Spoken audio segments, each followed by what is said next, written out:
Và cuối cùng, hãy chỉ được bố số chụp biểu số đó ở lòng này bóng ổn đang ọc khía. Hãy bên này cứ chụp bê là dương nâng trừ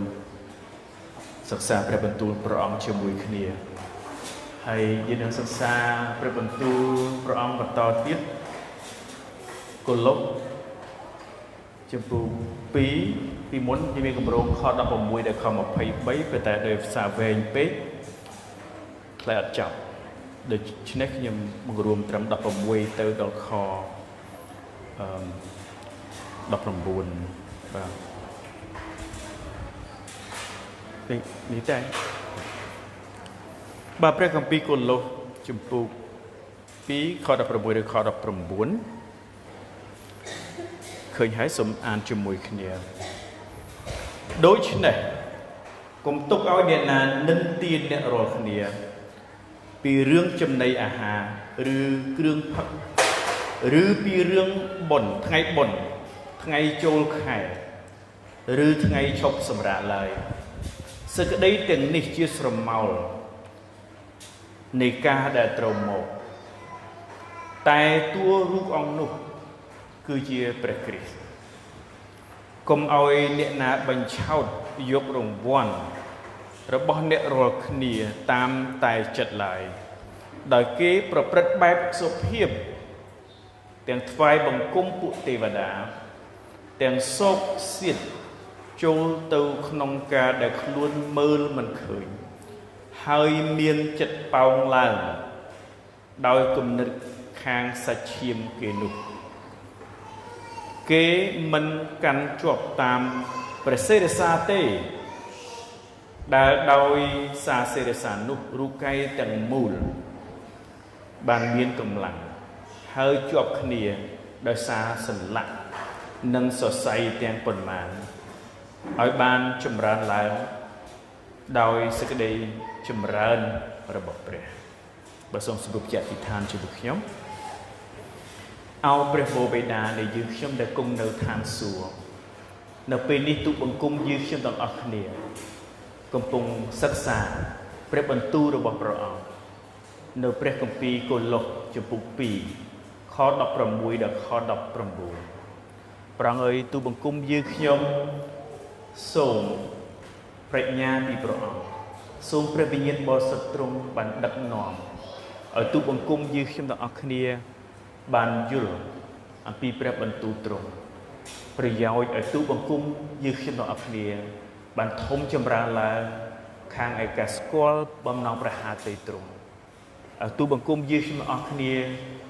បានចម្រើនឡើងក្នុងសេចក្តីជំនឿនៅក្នុងទ្រង់គុណអរព្រះគុណទ្រង់គ្រប់ការទាំងអស់នេះគុណសូមថ្វាយនៅក្នុងព្រះនាមព្រះអម្ចាស់ព្រះយេស៊ូវគ្រីស្ទអាមែនដូចជាអស់ថ្ម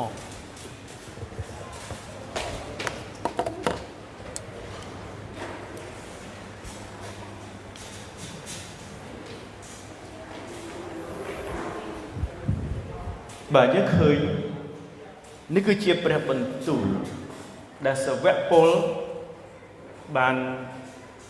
និយាយព្រមានដល់ពួកជំនុំកូឡូសអំពីការបង្រៀនคล้ายៗចឹងយើងឃើញហើយថានៅគ្រប់ជំនាន់របស់គ្រីស្ទានតែងតែប្រឈមនឹងបញ្ហាពីរយ៉ាងបើសិនជាយើងមើលជាទូទៅទី1ក្នុងភាសាអង់គ្លេសហៅថា legalism ឬក៏ជាការមួយខ្ញុំអាចបកប្រែគំនិតនៅកន្លែងនេះមានន័យថាគឺជាជំនឿដែលគេជឿថាសេចក្តីសង្គ្រោះព្រះគុណឬក៏ការសព្វហាតីរបស់ជាមួយនឹងព្រះគេអាចរកបានគេអាចធ្វើឡើងដោយការដែលគេកាន់តាមក្រឹតវិន័យកាន់តាមអកប្បកិរិយាផ្នែកសិលធម៌ហើយនឹងការប្រព្រឹត្តល្អនេះហៅថា legalism មានន័យថាបែបសាសនាធ្វើនេះធ្វើនោះកាន់នេះកាន់នោះដើម្បីឲ្យព្រះអង្គបានសព្វហាតី Chứ cái kết thà cả sập hà tây bọc rét rồi có ព្រះគុណរបស់ព្រះឬក៏សេចក្តីសង្គ្រោះរបស់ព្រះគេអាចរកបានតាមរយៈទង្វើរបស់គេនឹងគឺការជឿបែប legalism ហើយចំណុចទី2គឺសេចក្តីខាងឯវិញ្ញាណคล้ายមានន័យថាគឺជាជំនឿមួយក្រុមទៀតដែលគេជឿថាមនុស្សម្នាក់អាចនឹងទៅឯក្បែរព្រះបានគៀកជាមួយនឹងព្រះបានតាមរយៈបទពិសោធន៍ខាងឯវិញ្ញាណពិសេសឬក៏ចំណេះដឹងអាចកំបាំងណាមួយឬក៏កាន់តាមទំនៀមទម្លាប់ណាមួយអញ្ចឹងនេះគឺជាពួកជំនុំនៅក្នុងក្រុមជំនុំកុលុះបានជួបប្រទះកំពុងតែប្រឈមជាមួយនឹងបញ្ហាទាំងពីរហ្នឹងបានជាកន្លែងនៅក្នុងខ16បានប្រាប់ថាអ្នកខ្លះបានប្រាប់ឲ្យជឿឲ្យពួកគេធ្វើតាមអនុវត្តយើងអត់បានអានឡើយទេដូច្នេះកុំទុកឲ្យអ្នកណានិន្ទាអ្នករកគ្នាពីរឿងចំណីអាហារឬផឹកគ្រឿងផឹកឬពីរឿងថ្ងៃបុណ្យថ្ងៃចូលខែឬថ្ងៃឈប់សម្រាកឡើយអញ្ចឹងនេះគឺជាអ្វីដែលពួកជំនុំកុលុះត្រូវបានគេប្រាប់ឲ្យធ្វើឲ្យ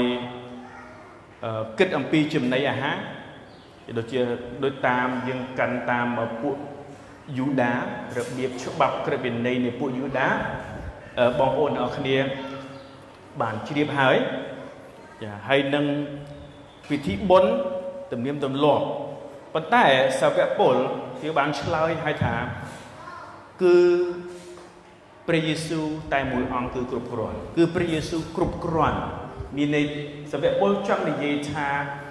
ការដែលយើងទទួលបាននូវសេចក្តីសង្គ្រោះការដែលយើងទទួលបានព្រះគុណរបស់ព្រះការដែលយើងបានរាប់ជាសុចរិតមិនបាច់មានវិធីអ្វីផ្សេងទៀតដើម្បីបន្ថែម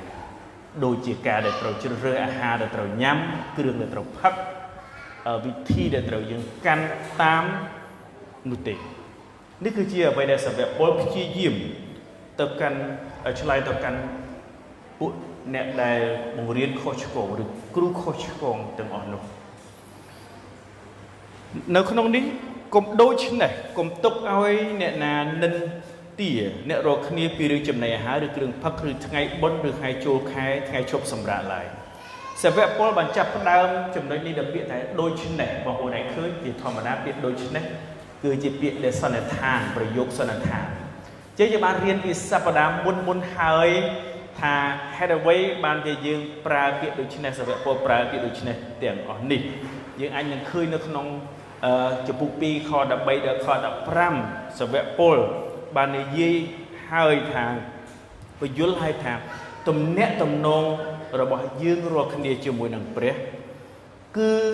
តាមព្រះយេស៊ូវគ្រីស្ទតែប៉ុណ្ណោះមិនមែនតាមទំនៀមទម្លាប់ប្រពៃណីដែលលើកយកមកនិយាយពីពេលនោះគឺជាការកាក់ស្បែកនោះទេគាត់បាននិយាយពីខាងដើមគឺការកាក់ស្បែកតម្រូវឲ្យមានការកាក់ស្បែកទំនាក់ទំនងរវាងយើងនិងព្រះគឺតាមរយៈព្រះយេស៊ូវគ្រីស្ទមិនមែនតាមវិធីរយៈពិធីទាំងអស់នោះទេហើយសេចក្តីសង្គ្រោះដែលយើងមាននេះគឺតាមរយៈព្រះយេស៊ូវគ្រីស្ទតែមួយប៉ុណ្ណោះដែលទ្រង់គ្រប់គ្រាន់ពេញលេញមិនត្រូវការអ្វីទៀតក្រៅពីព្រះយេស៊ូវគ្រីស្ទគឺជាព្រះយេស៊ូវគ្រីស្ទតែមួយប៉ុណ្ណោះដែលទ្រង់ដកអំពើបាបទោសនៃអំពើបាបចេញពីយើង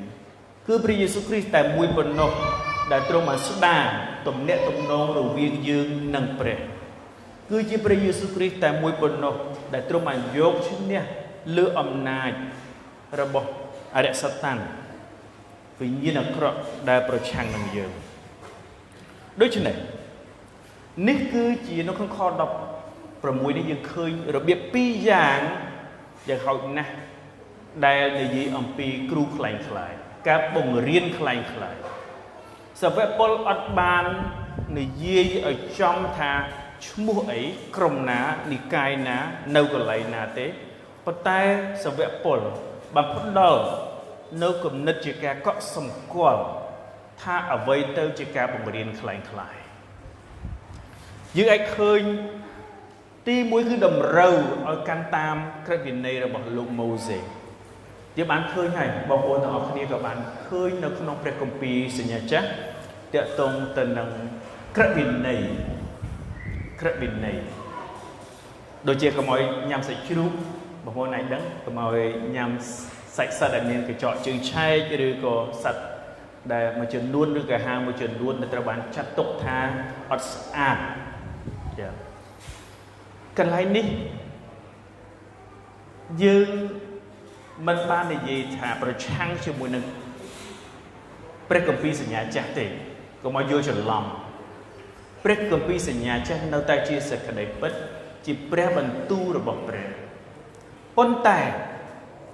វាអត់តម្រូវទៀតទេពីព្រោះនៅក្នុងខ17បានប្រាប់ថាវាគ្រាន់តែជាស្រមោលរបស់ព្រះអម្ចាស់ដែលត្រូវមកប៉ុណ្ណោះ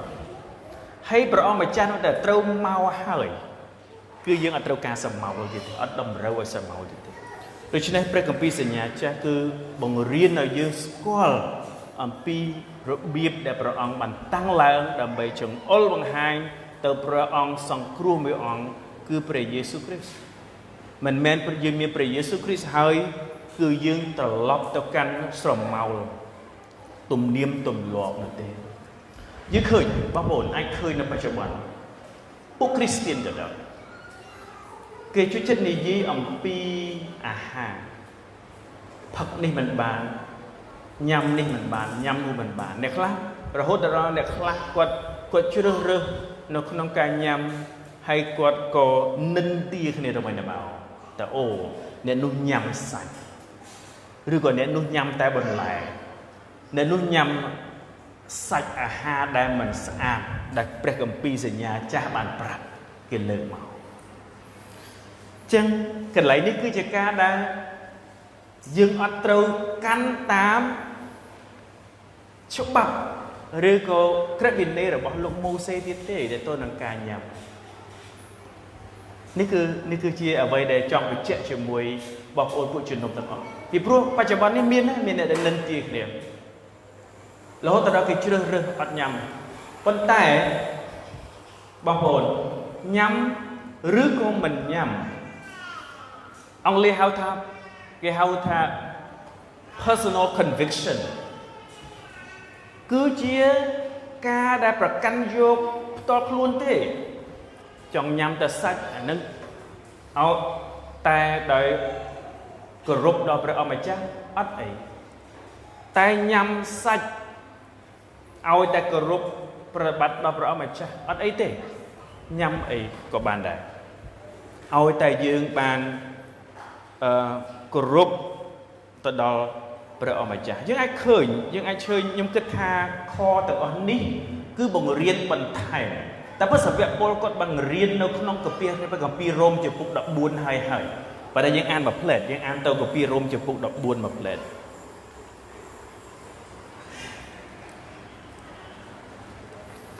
ព្រះគម្ពីររ៉ូមចំពុក14ចូលទទួលអ្នកណាដែលខ្សោយខាងឯសេចក្តីជំនឿដែរមិនមែនឲ្យតែបានជជែកគ្នាពីសេចក្តីប្រកាន់ផ្សេងឡើយ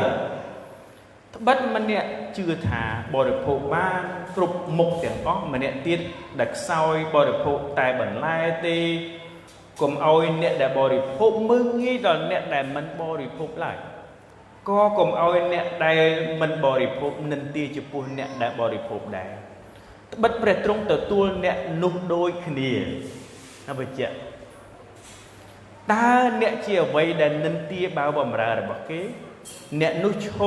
ឬដួលក្តីនោះស្រេចនឹងចវាយទេតើហើយគេនឹងបានឈរមែនត្បិតព្រះទ្រង់អាចនឹងតាំងឲ្យឈរបានម្នាក់រាប់ថាថ្ងៃមួយល្អជាងថ្ងៃមួយម្នាក់ទៀតថាថ្ងៃណាក៏ដូចថ្ងៃណាត្រូវឲ្យគ្រប់គ្នាជឿពិតប្រាកដក្នុងចិត្តខ្លួនអ្នកណាដែលប្រកាន់ថ្ងៃណានោះក៏ប្រកាន់ដោយគោរពដល់ព្រះអម្ចាស់ហើយអ្នកណាដែលមិនប្រកាន់ថ្ងៃណានោះក៏មិនប្រកាន់ដោយគោរពដល់ព្រះអម្ចាស់ដែរអ្នកណាដែលបរិភោគនោះបរិភោគដោយគោរពដល់ព្រះអម្ចាស់ត្បិតគេអរព្រះគុណដល់ព្រះហើយអ្នកណាដែលបរិភោគនោះគឺ គឺមិនបរិភោគដោយគោរពដល់ព្រះអម្ចាស់ដែរក៏អព្រះគុណដល់ព្រះដូចគ្នាយើងបើមានពេលយើងអាចអានមួយចម្ពោះហ្នឹងក៏បានដែរនេះគឺជាចំណុចទី2តកតងទៅនឹងវិធីបុណ្យអ្នកខ្លះក៏នៅប្រកាន់នៅវិធីបុណ្យរបស់ពួកយូដាដូចជាគេទៀមទានៅសម័យនោះសម័យសាវកពលគេទៀមទាគេចង់ធ្វើបុណ្យរំលងឬក៏ដូចជា Passover ឬក៏ចង់ធ្វើ Day of Atonement ឬតែថ្ងៃប្រជុំបរិសុទ្ធឬក៏បងប្អូនទាំងអស់គ្នាអាចឃើញបើថ្ងៃបើនៅក្នុងព្រះគម្ពីរលេវីវិន័យនៅចំពុក23សិទ្ធិវិធីបុណ្យដែលមាននៅក្នុងព្រះគម្ពីរសញ្ញាចាស់ហើយពេលនោះគឺជាពេលវេលាដែលពួកជំនុំកុលុះត្រូវបានគេប្រាប់ឲ្យធ្វើវិធីបុណ្យហ្នឹងហើយថ្ងៃចូលខែនៅព្រះគម្ពីរជួនកេរនីចំពុក21ខ6 29ខ6ក៏គេនិយាយអំពីថ្ងៃចូលខែដែរអញ្ចឹងនោះគឺជាអ្វីដែលក្រោយមកពួកជំនុំរបស់ព្រះយេស៊ូវពួកគ្រីស្ទានត្រូវបានគេប្រាប់ឲ្យធ្វើដើម្បីឲ្យបានទទួលនៅសេចក្តីសង្គ្រោះ 100% អ្វីដែលគេនេះគឺជាការបង្រៀនคล้ายទៅដល់ពួកគេរហូតទៅដល់ថ្ងៃបរិសុទ្ធយើងដឹងហើយថ្ងៃបរិសុទ្ធសាបាតនៅព្រះគម្ពីរទំនុកនិខមណាំងចំពុក28ដល់11យើងចាប់ពីក្បាលល្ងាច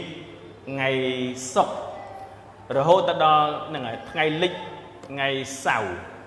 គេចាត់ទុកថាថ្ងៃសាបាតក៏អត់ឲ្យធ្វើអីហើយក៏គោរពថ្វាយបង្គំនៅពេលហ្នឹងហើយឥឡូវនេះគេប្រកាន់យកថ្ងៃសាបាតថ្ងៃសៅរ៍ទៀតយើងអាចនឹងឃើញក្រុមជននំខ្លះគឺអនុវត្តទៀមទាត្រង់ថ្ងៃសៅរ៍បើមិនថ្ងៃសៅរ៍គឺជាក្រុមរបស់អរិយសតានបើមិនថ្ងៃសៅរ៍គឺជាក្រុមដែលខុសឆ្គងបើមិនថ្ងៃសៅរ៍គឺជាក្រុមដែលអត់ស្ដាប់បង្គាប់ព្រះប៉ុន្តែសាវកពលបានប្រាប់ហើយថាទាំងអស់នោះគាត់និយាយជាស្រមោលព្រះយេស៊ូវគ្រីស្ទដែលត្រូវយាងមកប៉ុណ្ណោះពេលដែលព្រះអង្គយាងមកហើយយើងត្រូវអោបស្រមោលមិនទៀតស្រមោលប្រាប់អំពីទម្រង់ប្រាប់ពីលក្ខណៈខ្លះ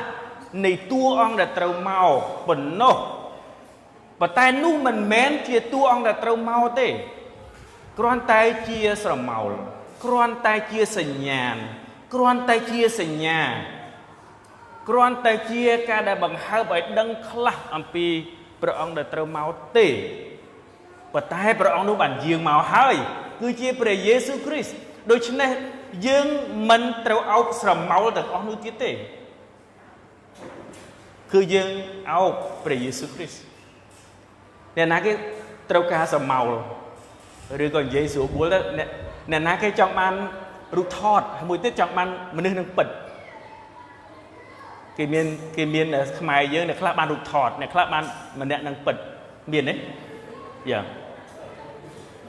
ពេលមនុស្សនឹងមកហើយយករូបថតទៅអីទៀតបើមនុស្សមកហើយហ្នឹងបាទដូច្នេះព្រះគម្ពីរសញ្ញាចាស់បងប្អូនទាំងអស់គ្នាកុំឲ្យច្រឡំថាមិនមែនជាសេចក្តីពិតគឺជាសេចក្តីពិតដែលយើងរៀន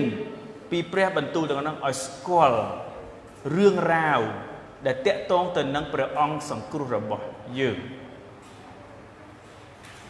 ដូច្នេះយើងមិនមានព្យាយាមលុបបំបាត់លើកក្រឹតវិន័យចោលនោះទេលើកច្បាប់លើកព្រះគម្ពីរសញ្ញាចាស់ចោលនោះទេប៉ុន្តែព្រះយេស៊ូវទ្រង់បានមានបន្ទូលថាទ្រង់បានធ្វើឲ្យវាពេញលេញហើយទ្រង់បានសម្រេចអស់ហើយដូច្នេះអត់មានត្រូវការទៅអោបចំណុចទៅធ្វើអ្វីដែលគេនិន្ទាដែលគ្រូបង្រៀនคล้ายឲ្យធ្វើនោះទៀតទេដូច្នេះយើងទាំងអស់គ្នាដែលព្រះអង្គបានទទួលយើងយកជាកូនជារាជរបស់ព្រះអង្គសង្គ្រោះ ដល់យើងរាល់គ្នាយើងរាប់ជាសុចរិតមិនបានធ្វើដោយការប្រព្រឹត្តបែបសាសនាឬក៏កាន់តាមក្រឹតវិន័យរបស់យើងឡើយជាការពិតយើងត្រូវមានមានថាអត់មានវិន័យផ្ទាល់ខ្លួនមិនមែនថាយើងរស់នៅអត់មានការប្រព្រឹត្តល្អយើងមិនមានន័យថាយើងចេះតែធ្វើអ្វីផ្ដេសផ្ដាស់នោះទេមិនមែនមានន័យថាអញ្ចឹងទេប៉ុន្តែក៏ចង់ចាំថាសេចក្តីសង្គ្រោះរបស់យើងគឺមកតែពីព្រះយេស៊ូវគ្រីស្ទតែមួយប៉ុណ្ណោះដូច្នេះទំនាក់ទំនងរវាងយើងជាមួយនឹងព្រះมันអាចវាក់វែងដោយការប្រព្រឹត្តផ្នែកសាសនារបស់យើងនោះទេទំនាក់ទំនងរវាងយើងនិងព្រះมันអាចវាស់វែងដោយទង្វើឬក៏ការប្រព្រឹត្តឬក៏ការចូលរួមនៅក្នុងសាសនានោះទេប៉ុន្តែនិយាយអញ្ចឹងលេងអញ្ចឹងមិនមកវិហារកុំឲ្យយល់ទៅអញ្ចឹងកុំឲ្យយល់ទៅអញ្ចឹងចង់និយាយថាការដែលយើងមានទំនាក់ទំនងជាស្រេចជាមួយព្រះគឺតាមរយៈព្រះយេស៊ូវគ្រីស្ទតែមួយប៉ុណ្ណោះមានន័យថាការដែលយើងមានទំនាក់ទំនងអោបព្រះគ្រីស្ទគឺសំខាន់ជាងការប្រព្រឹត្តរបស់យើងប៉ុន្តែមិនមែនមានតែការប្រព្រឹត្តរបស់យើងអត់សំខាន់នោះទេប៉ុន្តែវាមិនមែនជាកត្តាដែលធ្វើឲ្យយើងទទួលបាននូវសេចក្តីសង្គ្រោះទេនេះខ្ញុំចង់បញ្ជាក់ឲ្យច្បាស់ដូច្នេះយើងជៀសវាងការវិនិច្ឆ័យនិន្ទាបងប្អូនដទៃទៀតដែរទៅលើការប្រតិបត្តិខ្លះដែលអត់ចាំបាច់ហើយនិន្ទាគ្នាទៅវិញទៅមកគ្រាន់តែអាហារគ្រាន់តែរបៀបញ៉ាំអាហារគ្រាន់តែប្រភេទអាហារដែលត្រូវញ៉ាំគ្រាន់តែថ្ងៃឈប់សម្រាកគ្រាន់តែជាការប្រកាន់យកនៅគំនិតផ្ទាល់ខ្លួនយើងអត់មានអ្វីដែលនិន្ទាគ្នាទេឧទាហរណ៍ចុះបើសិនចុះគ្រីស្ទៀនញ៉ាំសាច់ឆ្កែបានអត់ញ៉ាំសាច់ឆ្កែបានបានចុះបើគាត់អត់ញ៉ាំគាត់អីដែរគាត់គឺជា personal conviction របស់គាត់ក៏ជ្រើសរើសញ៉ាំអីក៏បានគាត់អត់មានពាក់ព័ន្ធទៅនឹងបាបហើយបុណ្យធ្វើអញ្ចឹងទៅបានខ្លាចទៅជាគ្រីស្ទៀនល្អនោះទេមិនមានថាអញ្ចឹងទេហើយបងប្អូនខ្លះក៏អាចនឹងញ៉ាំតែបន្លែខ្ញុំឃើញក្មេងចំនួនក្រោយនេះគឺញ៉ាំបន្លែច្រើនអ្នកខ្លះអត់ញ៉ាំសាច់ក៏អត់ខុសដែរគឺជា personal conviction របស់គាត់ទេកុំឲ្យនិន្ទាតែទៅនឹងរឿងហ្នឹងគេហៅថា non essential practice យើងត្រូវចងចាំអំពីសេចក្តីសង្គ្រោះរបស់យើងជាការរំលឹកឡើងវិញអំពីសេចក្តីសង្គ្រោះរបស់យើងយើងឃើញនៅក្នុងព្រះគម្ពីរអេផេសូសេចក្តីសង្គ្រោះរបស់យើងបានទទួលសេចក្តីសង្គ្រោះដោយសារតែព្រះគុណប៉ុណ្ណោះតាមរយៈសេចក្តីជំនឿដែលជឿទៅដល់ព្រះយេស៊ូវគ្រីស្ទមិនមែនយើងបានទទួលសេចក្តីសង្គ្រោះដោយសារការដែលយើងកាន់តាមពិធីសាសនានោះទេនៅក្នុងខ17សេចក្តីទាំងនេះជាស្រមោលដែលត្រូវមកតែរូបអង្គនោះគឺជាព្រះយេស៊ូវស្រួលយល់កន្លែងនេះរូបអង្គព្រះគ្រីស្ទខ្ញុំឃើញគេដាក់ថា body កន្លែងនេះក្នុងភាសាអង់គ្លេសប៉ុន្តែគេអាចស្មើពីថា reality ពីមុនជាស្រមោលប៉ុន្តែឥឡូវជាការពិតជារូបកាយគឺជារូបកាយរបស់ព្រះគ្រីស្ទដូច្នេះយើងជាគ្រីស្ទៀនអត់មានក្រឹតវិន័យដែលទៅកាន់ទៀតទេត្រូវតម្រូវមិនមានន័យថាអត់ធ្វើទេប៉ុន្តែមិនបានតម្រូវឲ្យបានទទួលនូវសេចក្តីសង្គ្រោះទេត្បិតយើងមានព្រះយេស៊ូវគ្រីស្ទហើយខ្ញុំនិយាយម្ដងទៀតថាក្រឹតវិន័យឬក៏ព្រះគម្ពីរសញ្ញាចាស់គឺជាសញ្ញាគ្រប់ទាំងវិធីទាំងអស់ហ្នឹងដើម្បីឲ្យយល់ថាវិធីទាំងអស់ហ្នឹងច្បាប់ទាំងអស់ហ្នឹងក្រឹតវិន័យទាំងអស់ហ្នឹងគ្រាន់តែចង្អុលបង្ហាញទៅព្រះយេស៊ូវប៉ុណ្ណោះប៉ុន្តែព្រះយេស៊ូវយាងមកហើយដូច្នេះអ្វីដែលចង្អុលបង្ហាញហ្នឹងគឺ clear គឺអត់មានចាំបាច់ដែលត្រូវប្រកាន់ខ្ជាប់ទៀតទេដូច្នេះបើព្រះយេស៊ូវទ្រង់ដែលគឺជាស្រមោលដែលបានពិពណ៌នានៅព្រះគម្ពីរសញ្ញាចាស់ទ្រង់យាងមកហើយយើងក៏បានដឹងថា dương ban tờ tua sực đây sòng cua trở ban sắt đa tầm nét tầm nô rồi viên dương nằng pre tam pre Giêsu Christ phần nọ đôi chứ này cho dương ban giúp pre Christ cứ chia snow này cả phải bằng cung bỏ dương mình quan đại vị thi mình giúp vị thi chia cô này mình giúp quan đại giúp vị thi chia sầm khăn này chia snow này cứ chia pre Giêsu đa sầm khăn chia snow đại dương chụp chung khi ngàyนี้mình quan đại vị thi thế và tai cứ dương giúpประองค์ជា snow មិនមែនគាត់តែមកដើម្បីដោយសារតែកតបកិច្ចគ្រីស្ទានត្រូវមកថ្ងៃអាទិត្យអត់ទេគឺយើងមកដោយយើងមានសេចក្តីស្រឡាញ់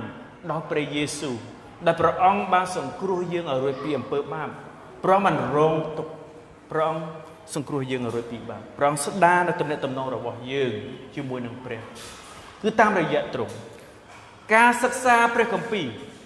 ព្រះយេស៊ូវគឺជា snow ដដែលការរស់នៅព្រះយេស៊ូវគឺជា snow ដដែលដូច្នេះព្រះយេស៊ូវគឺមានជា snow នៃគ្រប់ទាំងអស់នៃជីវិតរបស់យើងមិនថាការថ្វាយបង្គំមិនថាការសិក្សាព្រះបន្ទូលមិនថាជីវិតរបស់រស់នៅរបស់យើងដូច្នេះកុំអនុញ្ញាតឲ្យទំនៀមទម្លាប់ប្រពៃណីឬក៏ណាជាក្រឹតវិន័យណាមួយយកមកដាក់ក្នុងជីវិតយើងជំនួសឲ្យទំនាក់ទំនងជាមួយព្រះគ្រីស្ទឡើយគឺព្រះគ្រីស្ទទ្រង់យាងមកហើយតែយើងធ្វើម៉េចដើម្បីឲ្យយើងបានមានទំនាក់ទំនងជាមួយនឹងព្រះគ្រីស្ទដែលគឺជា snow នៃអ្វីៗលែងពិធីផ្សេងៗទៀតហើយចំណាយពេលក្នុងការរៀនអំពីព្រះគ្រីស្ទចំណាយពេលសិក្សាពីព្រះបន្ទូលរបស់ព្រះអង្គដោយសារព្រះអង្គជាគោលព្រះអង្គគឺជា snow អានដំណឹងល្អរំលឹកឡើងវិញអំពីដំណឹងល្អដែលអ្វីខ្លះដែលទ្រង់បានធ្វើសម្រាប់យើងគឺជាមនុស្សមានបាបដែលត្រូវធ្លាក់ទៅក្នុងសេចក្តីវិនាស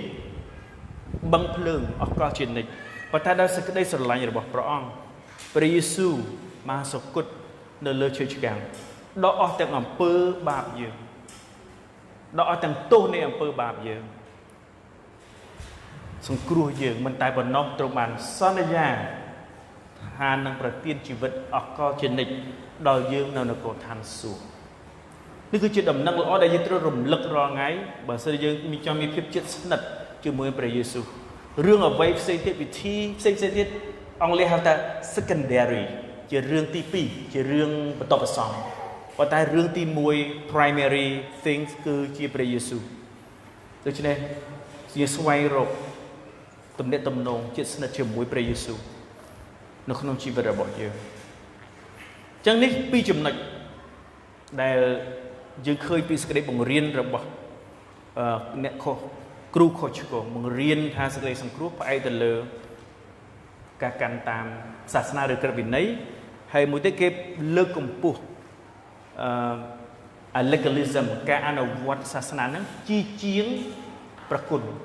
ឲ្យមនុស្សមើលទៅការប្រព្រឹត្តការអនុវត្តសាសនាហ្នឹងសំខាន់ជាង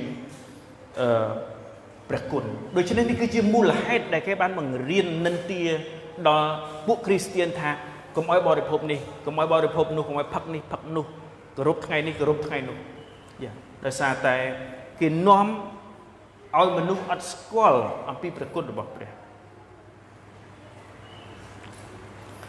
នៅក្នុងខ18កុំឲ្យអ្នកណាបញ្ឆោតយករង្វាន់របស់អ្នករាល់គ្នាតាមតែចិត្តឡើយដោយគេប្រព្រឹត្តបែបសុភាពទាំងថ្វាយបង្គំពួកទេវតាទាំងស៊ីតសោកចូលក្នុងការដែលខ្លួនមើលមិនឃើញហើយមានចិត្តប៉ោងឡើងដោយគំនិតខាងសាច់ឈាមនោះកន្លែងនេះខ្ញុំមើលមួយផ្លែតខ្ញុំបានជម្រាបបងប្អូនបើមិញដែរខពីខ្លះខ្ញុំមើលមួយផ្លែតមកសូវយល់ដែរប៉ុន្តែខ្ញុំមើលជាអង់គ្លេសខ្ញុំហាក់ដូចជាស្រួលយល់ដែរខ្ញុំអានអង់គ្លេសបន្តិចដើម្បីអាចយល់ Let no one disqualify you insisting on asceticism and worship of angels going on in detail about visions dương ăn khơi nó khơi biết the vision but ông lấy khơi biết the visions puffed up without reason by his sensuous mind cáiประกาศcái này ní cáiประพฤติแบบสุภาพcáiประพฤติแบบสุภาพดำไปบ่มพอนยืงรอคะแนนดังกี่ทีครั้งยังไงบางสปัจจุบันบางจะเกี่ยเสียซอเปะซอกี่ทีสุภาพกี่ดาวมวย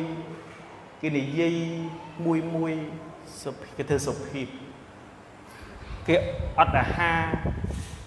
ยังหรือก็กี่ทั่วเอาไว้ไม่ยังดำไปเอาเลี้ยดอตีบางสดใสกี่ให้กี่ก็เกิดถามโอ้กวดคือเจียมนุษย์ได้มีนกำลังขบวนนะในทางประเลิงวิญญาณกวดบางหันสุภาพคลายการบันเทียบคล้วนคลายวิไอมีนจำนวนนี้ได้ยังไอเคยสมัยเด็กน้องชีวิตระบอบยืมปีคลายังไอเคยอย่างปีการบันเทียบระบอบยืมคลายหรือก็จุ่มเป็นคลายมีในทางมันแบนบางโมกคลายปะไตจองเยธาเชื่อการมวยได้ยืมเราบินเด็ดเหมือนกาเปียจังปวดกรูคลายดังอ่อนนุเกประพฤติแบบสภาพได้กรุบกร้อนเอายืมเกาะสดใสแต่ปัดเกิดฟื้นดำไปตัวตัวกาในเกาะสดใสเนี่ยได้เคยได้ผลหนักทีปีอย่าเกมีในทางเกทวายบังคุมปุเทวดาเกทวายบังคุมปุเทวดาเกสเพียบแมนเต้นแต่เกทวายบังคุมปุเทวดาเกทวายบังคุมอรุกอเรเนี่ยตาเกทวายบังคุมรูปสมละเกสเพียบแมนเต้นยังก็เกิดทางมินเอก็นิลออตาก็สเพียบริบซาตาปัจจัยก็จะในทวายบังคุมเทวดาเจนในเชื่อพระเยซูเราทวายบังคุมไหนเก๋บ่าทวายบังคุมพระทวายบังคุมพระเยซูอัตเทวดาเทวดาคนที่เนี่ยได้บ่มราพระปนกจังกินเลิกตึกเช็ดเอามนุษย์ทั้งอ่อนน้องผู้ชุมนุมกลกทวายบังคุมผู้เทวดาให้นั่งอำนาจในข้างวิญญาณมาจนวนเตียนตีพรำเกินเลิกกำปั้วอำนุดโดยเฟื่อเจียแกบันติบขลุ่นยังไอ้เคยในปัจจุบันแกบันติบขลุ่นแกเฟื่อเจียมนุษย์ละออในเลือเฟซบุ๊กก็เลยอันนี้คนจะคลายประกอบอันอย่างคนตะกี้จ้องบังหันเอาเนี่ยแต่มือมีการเข้าสากีผลนกกีฟื้นดำใบแท้อมนุษย์ตัวคลุนเต้กีอัดบานฟื้นดำใบในทวายเสรีล้อดอกเปรี้ยเต้กีฟื้นดำใบแต่เตะตีนเอาอมนุษย์ตัวคลุนหรือก็การเข้าสาบินดเต้จังตั้งอันนี้คือจะการประกาศเราพูดเก๋การกุมพูดแต่ได้สกสิทธิ์โจตขนมการแต่เมื่อมันขึ้นมาพูดต่อขณีกันไรนี้เตะตรงตนังvisions เตะตรงตนังนิมิตระบบเก๋เนี่ยคลาบพูดนั่นลือแต่โอ้บุคคลนี่คือจะบุคคลเลยจงครอยได้บานตัวตัวนิมิตหรือก็ตัวกาตีตุ่มนี้อัมพีเปรียให้รู้เกี่ยวมาสับสายแต่ก่อนนั้นเกี่ยมีนอมนุษย์ถ้าเกี่ยบ้านจีนเนี่ยได้ตัวบริจาคซาปีเปรียตัวเราเมายังไงเนี่ยเคยยังไงเดือกรมมาจนนวลปัจจุบันเปรียกัมปีอัดเต้คราวปีเปรียกัมปีคือมันมีเนี่ยนาเตียกาเตียหรือก็นิมิตนาหรือก็เทวดานาหมอปรับ ដើម្បីបន្ថែមព្រះគម្ពីរគឺយើងមានព្រះគម្ពីរគ្រប់គ្រាន់ហើយប៉ុន្តែនៅតែមានអ្នកជឿថាហោរាចុងក្រោយរបស់គេបន្ថែមមកគេបានទទួលព្រះយេសាររបស់ព្រះនៅក្នុងរូងភ្នំនៅកន្លែងណាមួយហើយដើម្បីយកមកឲ្យមនុស្សដទៃទៀតវង្វេងវង្វាន់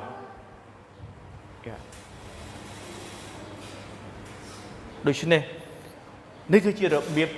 របស់គ្រូខ្លែងខ្លាយអញ្ចឹងប្រកាសអំពីបបពិសោធន៍ខាងឯវិញ្ញាណដែលគាត់គិតថាធ្វើអញ្ចេះទៅបានពុះពេញទៅដោយពេញនៅព្រះវិញ្ញាណខ្ញុំធ្លាប់ឮគេនិយាយថាបើអ្នកមិននិយាយភាសាដទៃអ្នកមិនអាចនឹងមានពេញដោយព្រះវិញ្ញាណដើម្បីនឹងគ្រប់ថ្វាយបង្គំអ្នកមិនអាចពេញដោយព្រះវិញ្ញាណឃើញគេបង្រៀនគេគិតថាធ្វើរបៀបណាមួយទៀតដើម្បីឲ្យយើងបន្ថែមទៀតដើម្បីឲ្យយើងបានទទួលកម្រិតណាមួយនៃព្រះវិញ្ញាណអញ្ចឹងចំណុចទាំងអស់នេះគឺយើងត្រូវមានការប្រុងប្រយ័ត្នអ្នកខ្លះគេអ្នកឯងត្រូវធ្វើនេះនិយាយភាសាដទៃដើម្បីពេញជាវិញ្ញាណបើអត់និយាយជាភាសាដទៃអត់ពេញជាព្រះវិញ្ញាណនេះគឺជា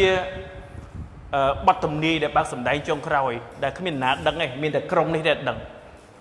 ពីព្រោះគេបើកសម្ដែងនៅក្នុងព្រៃណាមួយឬក៏ក្នុងរូងភ្នំណាមួយយើងអាចឮតែបងប្អូនទាំងអស់គ្នាឃើញតើតើនឹងក្រុមមួយចំនួនដូច្នេះបានរងថ្ងៃនេះវង្វេងមានក្រុមជាច្រើនដែលមកពីប្រភពផ្សេងគឺតែមួយគោលបំណងតែមួយគត់គឺគេ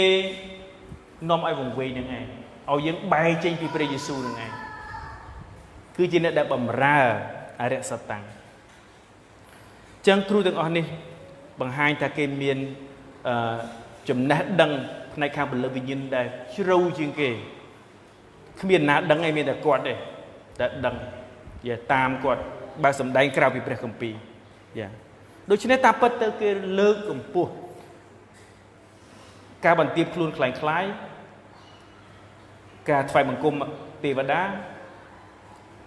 ឬក៏បង្ហាញនៅនិមិត្តអាចកំបាំងណាមួយដែលគេយកមកវែងធ្វើឲ្យមនុស្សវែងដូច្នេះកុំឲ្យជឿយើងមានព្រះយេស៊ូវហើយគ្រប់គ្រាន់ហើយយើងមានព្រះគម្ពីរគ្រប់គ្រាន់ហើយថ្ងៃនេះយើងចង់រៀនតែមួយគត់ព្រះយេស៊ូវគឺគ្រប់គ្រាន់ហើយយើងជាអ្នកដែលជឿព្រះយេស៊ូវគ្រីស្ទ Christian គ្រប់គ្រាន់ហើយអ្វីផ្សេងទៀតនោះគឺអត់បានការទេអ្វីផ្សេងទៀតក្រៅពីព្រះយេស៊ូវនោះគឺអាចនឹងនាំឲ្យយើងវង្វេងចេញពីព្រះអង្គចឹងគេធ្វើដូចជាបន្ទាបខ្លួនប៉ុន្តែតាមពិតគេពោពេញទៅដោយអំនួតពីព្រោះហេតុអីគេជឿថាគេមានកម្រិតខាងឯវិញ្ញាណខ្ពស់ជាងអ្នកដទៃទៀតគេជឿថាគេជាអ្នកដែលផ្ទាល់បានទទួលព្រះបន្ទូលផ្ទាល់ពីព្រះអង្គដូច្នេះពិភពលោកគឺពោពេញទៅដោយសេចក្តីសន្យាជាច្រើនអ្នកខ្លះជឿព្រះយេស៊ូវហើយទៅជឿថាអូមានការបើកសម្ដែងសម្ងាត់មានការបើកសម្ដែងអីមួយផ្សេងទៀតនេះគឺជារឿងរ៉ាវដែលបងប្អូនអត់សូវឮក៏ប៉ុន្តែបើស្គាល់អំពីព័ត៌មានដែលជុំវិញពិភពលោកយើងអាចដឹងនៅក្នុងគ្រីស្ទានគឺមានក្រុមខ្លះដែលគេហៅខ្លួនឯងថាគ្រីស្ទានគេខាងអូនេះគេមានសម្ដែងអាកំបាំងដែលយើងអត់ដឹងយើងត្រូវទៅតាមគេត្រូវរៀនមួយគេមានការទាយទំនាយថ្មីដែលប្រឆាំងមួយព្រះគម្ពីរយើងក៏មានដែរទាយទំនាយដែលប្រឆាំងមួយព្រះគម្ពីរយើងមានព្រះគម្ពីរអស់ហើយគ្រប់គ្រាន់អស់ហើយយើងបានរៀនអត់មានត្រូវការបើកសម្ដែងអីថ្មីទៀតទេអត់ត្រូវការយល់សពអត់ត្រូវការយល់សូមអត់ត្រូវការអីទៀតយើងមានព្រះគម្ពីរមានព្រះយេស៊ូវគ្រប់គ្រាន់ឬក៏បបពិសោធន៍ផ្នែកកំបាំងឬក៏របៀបណាផ្សេងទៀតយើងត្រូវមានការប្រុងប្រយ័ត្នអញ្ចឹងគ្រប់ទាំងសរុបសេចក្តីមកសេចក្តីបង្រៀនរបស់គ្រូទាំងអស់ហ្នឹងគឺត្រូវតែយកមកតេស្តឆ្លុះបញ្ចាំងដល់ព្រះបន្ទូលរបស់ព្រះដូច្នេះការដែលស្គាល់ព្រះបន្ទូលរបស់ព្រះសំខាន់បើអត់ស្គាល់ព្រះបន្ទូលរបស់ព្រះអ្វីដែលគេថាគឺយើងអាចនឹងជឿប៉ុន្តែបើយើងស្គាល់ព្រះបន្ទូលរបស់ព្រះយើងយកព្រះបន្ទូលរបស់ព្រះទៅឆ្លុះមើលត្រឹមត្រូវអត់យើងនឹងអាចដឹងដូច្នេះការដែលបន្ទាបខ្លួនដែលពិតប្រាកដ គឺចង្អុលមនុស្សឲ្យស្គាល់ព្រះយេស៊ូវគ្រូទាំងឡាយណាដែលចង្អុលឲ្យយើងស្គាល់ទៅកាន់ព្រះយេស៊ូវគឺជាគ្រូដែលត្រឹមត្រូវគឺជាគ្រូដែលពិតប្រាកដប៉ុន្តែគ្រូទាំងឡាយណាដែលចង្អុលមនុស្សឲ្យមកខ្លួនឯងគឺមានតែគ្រូខ្លាំងខ្លាយការបង្រៀនខ្លាំងខ្លាយអញ្ចឹងយើងត្រូវកត់សម្គាល់កុំឲ្យគេបានធ្វើពុតជាការបន្ទាបខ្លួនដើម្បីទទួលបាននៅការកត់សរសើរពីអ្នកដទៃប៉ុន្តែយើងត្រូវបម្រើដោយស្ងៀមស្ងាត់ដោយមិនបាច់ទាមទាររកការរក recognition រកការឲ្យតម្លៃការទទួលស្គាល់ទេនៅក្នុងខចុងក្រោយគេមិនកាន់តាមជាប់សេរសាដោយសេរសានោះរូបកាយទាំងមូលបានមានកម្លាំងហើយជាប់គ្នាដោយសារសន្លាក់និងសរសៃតែប៉ុន្មានហើយបានចម្រើនឡើងដោយសេចក្តីចម្រើនរបស់ព្រះបងប្អូនស្គាល់ហើយអ្នកណាគឺជាសេរសារបស់យើងហើយនៅក្នុងនេះនិយាយពីសេរសាព្រះយេស៊ូវគឺជាសេរសារបស់យើងភ្ជាប់ជាមួយនឹងយើងទាំងអស់គ្នាគឺជារូបកាយព្រះយេស៊ូវយើងអាចចាំនៅក្នុងព្រះគម្ពីរយ៉ូហានក៏យើងអាចដឹងព្រះយេស៊ូវគឺជាដើមព្រះគឺជាដើមទំពាំងបាយជូរយើងជាផ្នែកយើងត្រូវនៅជាប់នៅដើមទំពាំងបាយជូរយើងជារូបកាយយើងត្រូវជាប់នឹងព្រះសេរសាពីព្រោះ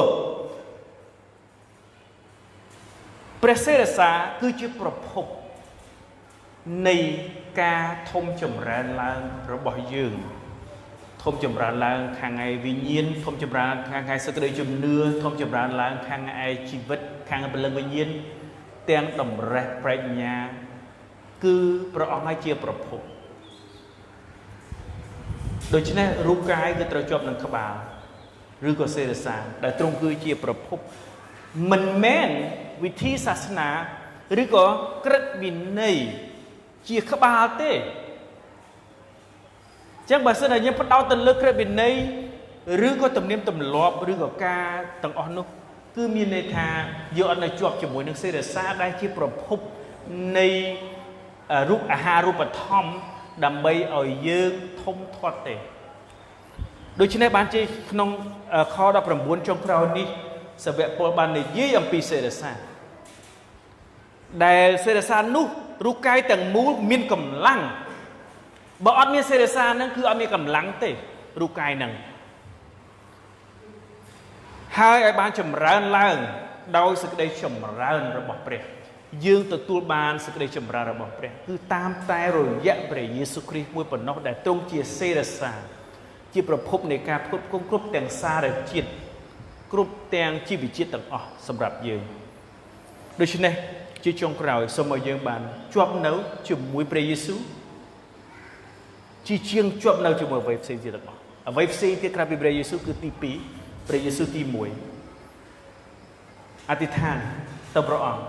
ជារៀងរាល់ថ្ងៃដើម្បីយើងនៅជាប់ជាមួយព្រះអង្គអានព្រះគម្ពីរស្ដាប់បង្គាប់ព្រះបន្ទូលទ្រង់ថ្វាយបង្គំទ្រង់ប្រកបជាមួយនឹងបងប្អូនអ្នកជឿដទៃទៀតប្រែចិត្តពេលដែលយើងធ្វើបាបពេលនោះ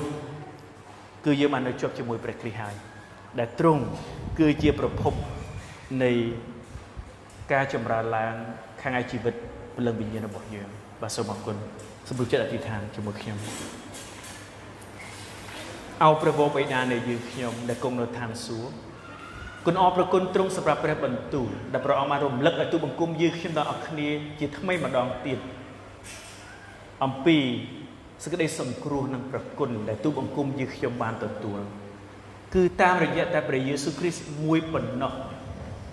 ដែលទូបង្គំយើងខ្ញុំទាំងអស់គ្នាបានត្រឹមត្រូវជាមួយនឹងព្រះជាម្ចាស់ដែលទំនាក់ទំនងរបស់ទូបង្គំយើងទាំងគ្នាបានស្ដារឡើងវិញដោយសារតែព្រះអង្គប៉ុណ្ណោះមិនមែនដោយសារតែទង្វើល្អការប្រព្រឹត្តល្អការកាន់ខ្ជាប់តាមវិធីសាសនាទំនៀមទម្លាប់ណាមួយដែលបន្ថែមលើកិច្ចការរបស់ព្រះយេស៊ូវនោះទេព្រះអង្គឲ្យសូមឲ្យទូបង្គំយើងខ្ញុំអបទូបង្គំយើងខ្ញុំទាំងអស់គ្នា